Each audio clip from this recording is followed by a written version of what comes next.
আনোয়ার আলীর ইস্যুতে এবার আন্তর্জাতিক ক্রীড়া আদালতের দ্বারস্থ মোহনবাগান। মাসের পর মাস বিষয়টি ঝুলে রয়েছে। সর্বভারতীয় ফুটবল ফেডারেশনের এখনও কোনো সিদ্ধান্ত নিতে পারেনি। বিষয়টি ফিফা পর্যন্ত গিয়েছে। ফিফার তরফ থেকে এআইএফএফকে দ্রুত মিটিয়ে নিতে বললেও কোনো অগ্রগতি হয়নি। অবশেষে ফেডারেশনের গড়িমসিতে বিরক্ত হয়ে ক্রীড়া আদালত বা ক্যাসের দ্বারস্থ হয়েছে মোহনবাগান।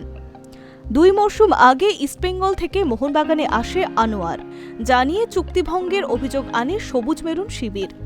দীর্ঘদিন ফেডারেশনের অ্যাপিল কমিটিতে মামলা ঝুলে যায়, জানিয়ে সব পক্ষই অসন্তুষ্ট।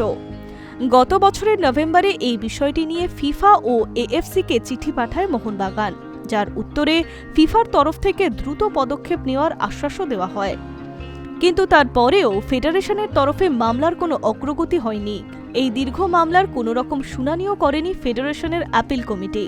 এমনকি আনোয়ার নিজেও ফেডারেশনকে চিঠি লিখে জানায় যে অহেতুক ঢিলেমির জন্য তার ভাবমূর্তি ক্ষুণ্ণ হচ্ছে, অথচ অবস্থার কোনো পরিবর্তন হয়নি।